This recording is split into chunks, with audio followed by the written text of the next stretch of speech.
السلام علیکم ورحمۃ اللہ وبرکاتہ۔ محترم ناظرین، سامعین حضرات، آج ہمارا عنوان ہے کہ تاش کھیلنا کیسا ہے۔ اس سلسلے میں قرآن و حدیث کی روشنی میں چند اہم علمی باتیں آپ حضرات کی خدمت میں پیش کر رہے ہیں۔ سب سے پہلی بات تو یہ ہے کہ تاش کھیلنے کے دو طریقے ہیں۔ ایک طریقہ تو یہ ہے کہ انسان بازی کے طور پر تاش کھیلے، ایک رقم یا چند پیسے مقرر کیے جائیں کہ جو جیتے گا وہ اس کو لے گا، تو گویا کہ بازی کے طور پر تاش کھیلے جائیں۔ اور ایک طریقہ یہ ہے کہ تاش صرف اور صرف ٹائم پاس کرنے کے لیے کھیلے جا رہے ہیں، کہ خالی وقت تھا، طبیعت نہیں لگ رہی تھی اور اکیلاپن محسوس ہو رہا تھا، اس لیے 4 یا 5 آدمی ایک ساتھ بیٹھ گئے اور یہ کھیل شروع کر دیا۔ جیت ہار کا کوئی مسئلہ نہیں ہے۔ میں پہلے والے طریقے پر بات کروں گا، اس کے بعد دوسرے والے پر بات کروں گا۔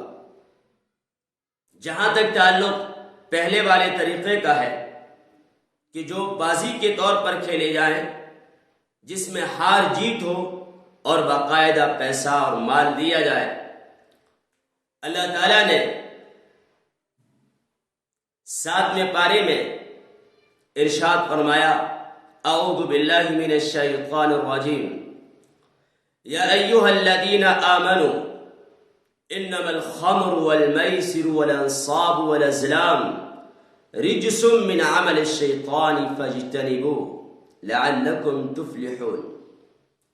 قرآن کریم کی آیت کریمہ میں رب العالمین ارشاد فرما رہا ہے، اے ایمان والو، بے شک شراب اور جوا اور تھان اور فال نکالنے کے پانسے کے تیر، یہ سب کے سب گندے اور گھناؤنے اور شیطانی کام ہیں۔ فاجتنبوا، اے مسلمانوں، اے ایمان والو، تم ان تمام کاموں سے دور رہو، لعلکم تفلحون، تاکہ تم کامیاب ہو جاؤ۔ میں آپ سے پوچھنا چاہتا ہوں، ایک طرف شراب کا ذکر ہے اور دوسرے نمبر پر جوئے کا تذکرہ ہے اور تیسرے نمبر پر تھان یعنی عبادت گاہیں جو بتوں کے سامنے عبادت کی جاتی ہیں، پرستش کی جاتی ہے، اس کا تذکرہ ہے۔ اور فال نکالنے کے پانسے کے تیر، یہ بھی ایک شرکیہ عمل ہے، اس کا تذکرہ ہے۔ شراب، اس کے بعد جوا، تو اس کا مطلب جوا کتنا بڑا گناہ ہے۔ اور پھر قرآن ہم سے یہ کہہ رہا ہے، فاجتنبوا، تم اس طرح کے تمام کاموں سے بچے رہنا۔ کیوں؟ تاکہ تم کامیاب ہو جاؤ۔ یہ شیطانی کام ہے، یہ گندے اور گھناؤنے کام ہے۔ اگر تم یہ کام کرو گے، تم بھی گندے اور گھناؤنے بن جاؤ گے اور تم بھی معاشرے کی نگاہ میں ایک شیطان بن جاؤ گے۔ اس لیے جو آدمی شیطانی کام کرتا ہے اس کو شیطان کہا جاتا ہے، اور جو گندے کام کرتا ہے اس کو کیا کہا جاتا ہے؟ وہ انسان گندا اور گھناؤنا، اور پورا معاشرہ اس سے نفرت کرنے لگتا ہے۔ اگر جوئے کی عادت پڑ گئی تو نہ عزت رہے گی اور نہ وقار رہے گا، نہ کوئی آپ کا نام لے گا، بلکہ لوگ نفرت کے ساتھ آپ کا تذکرہ کریں گے۔ اس لیے اس سے بچا جائے۔ اب میں آپ حضرات سے کہتا ہوں، جو حضرات تاش کھیلنے والے بازی کے طور پر پیسے لگا کر جیت ہار کے طور پر، یہ جوا ہے، اور جوئے کے بارے میں قرآن نے جو کہا وہ آپ سن چکے ہیں۔ قرآن نے کیا کہا کہ یہ ایک گندا اور گھناؤنا اور شیطانی کام ہے، اس سے بچو۔ اس لیے میں اپنے نوجوان ساتھیوں سے، دوستوں سے، بھائیوں سے بڑے ہی ادب کے دائرے میں رہ کر یہ بات کہتا ہوں کہ اے میرے ایمانی بھائیوں، ذرا ہوش میں آؤ اور ہوش کے ناخن لو، آپ کہاں جا رہے ہیں؟ کون سے راستے کا آپ نے انتخاب کیا ہے؟ یہ غلط راستہ ہے، یہ جہنم میں لے جانے والا راستہ ہے، اس سے بچو ورنہ معاملہ بڑا عجیب و غریب ہوگا۔ اللہ تعالیٰ نے قرآن کریم کے 21ویں پارے میں یہ بات ارشاد فرمائی، وَمِنَ النَّاسِ مَنْ يَشْتَرِي لَهْوَ الْحَدِيثِ لِيُضِلَّ عَنْ سَبِيلِ اللَّهِ بِغَيْرِ عِلْمٍ۔ بعض لوگ تو وہ ہیں جو لہو و لعب کے کاموں کو مول لیتے ہیں، یعنی پیسے دے کر خریدتے ہیں، بغیر علم کے ساتھ لوگوں کو گمراہ کرنے کے لیے، راہ راست سے ہٹانے کے لیے۔ آپ نے دیکھا اور دیکھ رہے ہیں، جب کسی کے یہاں تقریب ہوتی ہے، شادی ہوتی ہے اور خوشی کا ماحول ہوتا ہے تو ایک بڑی رقم دے کے رنڈیوں کو، ناچنے والیوں کو اور گانے والیوں کو بلایا جاتا ہے، جن کے جسموں پر بہت کم لباس اور وہ بھی باریک، اور جو اللہ کے نبی صلی اللہ علیہ وسلم کی اس حدیث کی مصداق ہوتی ہے، نساء کاسیات عاریات، کہ کچھ ایسی عورتیں ہوں گی جو لباس پہن کر بھی ننگی ہوں گی۔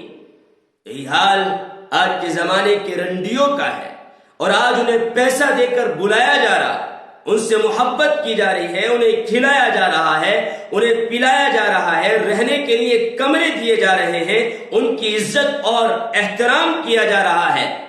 وہ حضرات کان کھول کر سن لیں، جو اس طرح کے لوگوں کا اکرام کریں گے، عزت کریں گے اور پیسے دے کر بلائیں گے، اللہ کے نبی نے ارشاد فرمایا، من تشبہ بقوم فہو من، کل قیامت کے دن وہ انہی کے ساتھ ہوں گے، ان کو عذاب تو ان کو بھی عذاب، اور ان کی پٹائی تو ان کی بھی پٹائی، ان کو دھتکارا جائے گا تو ان کو بھی دھتکارا جائے گا۔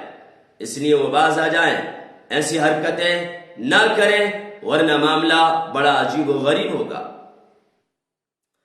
میں یہ بات بیان کر رہا تھا کہ جہاں تک تاش کا معاملہ ہے تو تاش ایک جوا ہے، اور اگر لوگ یہ بات کہیں کہ میں تاش تو کھیلتا ہوں لیکن جوئے کے طور پر نہیں، ٹائم پاس کرنے کے لیے، ایسے حضرات سے میں یہ کہتا ہوں کہ فقہاء کرام نے فرمایا، چاہے تاش ہو یا بگھی باغ ہو، اگر انسان ٹائم پاس کرنے کے لیے ان کو کھیلے گا اور وہ یہ سمجھے گا کہ میرا ٹائم پاس ہو رہا ہے، خالی بیٹھا تھا، کیا حرج کی بات، وہ کھیل جو اللہ اور اس کے رسول کی اطاعت سے غافل کر دے، اور وہ کھیل جس میں دنیا اور آخرت کا کوئی فائدہ نہ ہو، ایسا کھیل بھی مکروہ تحریمی ہے۔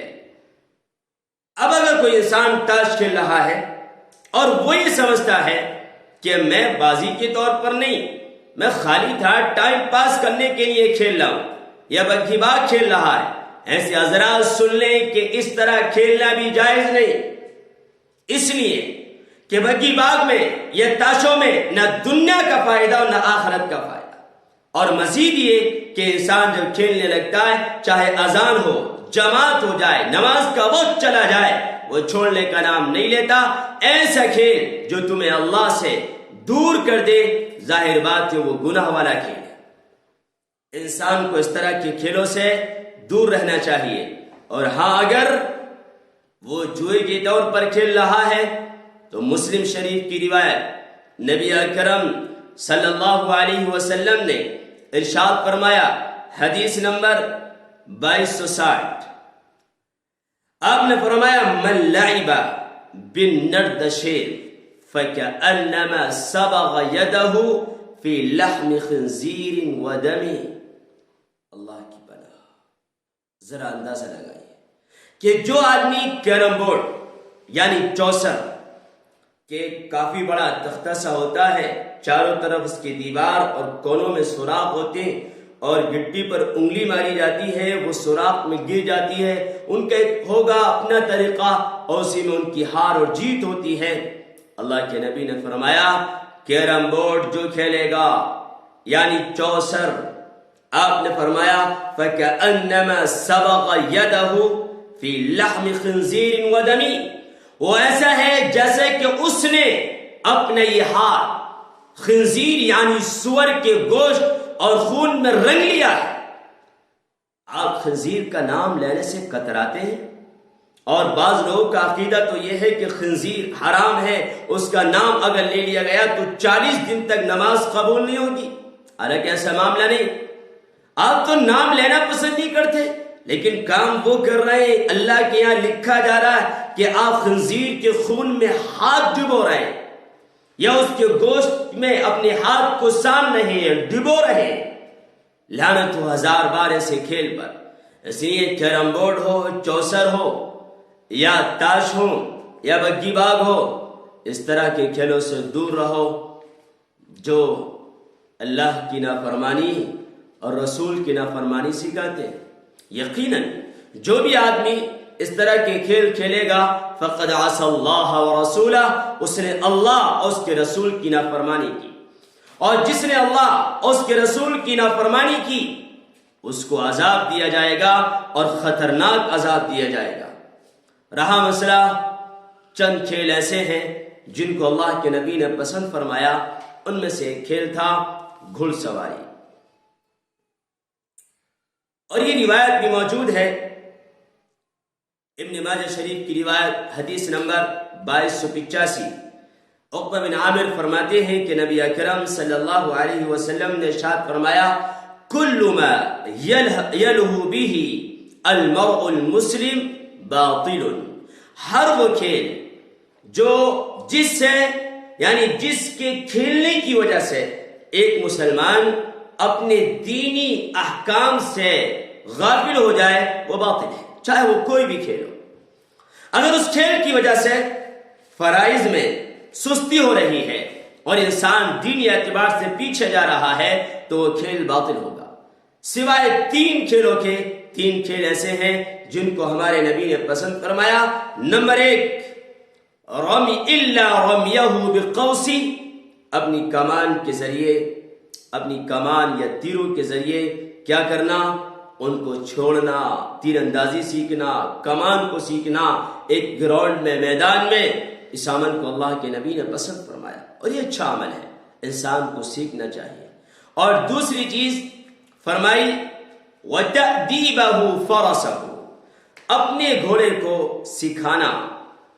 مطلب ایک گھوڑا لیا، وہ بچہ تھا، بڑا ہوا، اب وہ کیسے چلے، کیسے دوڑے، اس پر کیسے سوار ہوا جائے، کیسے اس پر سواری کی جائے، جس کو ہم اور آپ یہ کہہ سکتے ہیں کہ گھڑ سواری۔ اللہ کے نبی کو گھڑ سواری سیکھنا بھی بڑا پسند تھا، اور آپ نے اس کی تعریف فرمائی۔ آج اگر کوئی آدمی کسی میدان میں گھوڑے پر سوار ہے، گھوڑے کو سیکھ رہا ہے، اس کو دوڑا رہا ہے، تو یہ بھی بڑا پسندیدہ کھیل ہے، اور اللہ کے نبی نے اس کی تعریف فرمائی ہے، اور ہو سکتا ہے کہ اللہ کی طرف سے اس پر آپ کو ثواب بھی ملے اگر آپ دل میں یہ ارادہ کریں۔ میں اس لیے سیکھ رہا ہوں کہ اگر اللہ کے کلمے کو بلند کرنے کے لیے اس چیز کی ضرورت پڑی تو پہلے نمبر پر میں حاضر ہوں گا۔ اور تیسری بات فرمائی ملاعبتہ امرأتہ، اپنی بیوی کے ساتھ دل لگی کرنا اور اس سے مذاق کرنا، ایسی ایسی باتیں کرنا جس سے اس کا دل خوش ہو، یہ بھی اللہ کے نبی نے بڑا پسند فرمایا۔ اس طرح کے کام کرنا شریعت میں جائز ہی نہیں بلکہ مستحب ہے۔ اللہ عمل کی توفیق نصیب فرمائے۔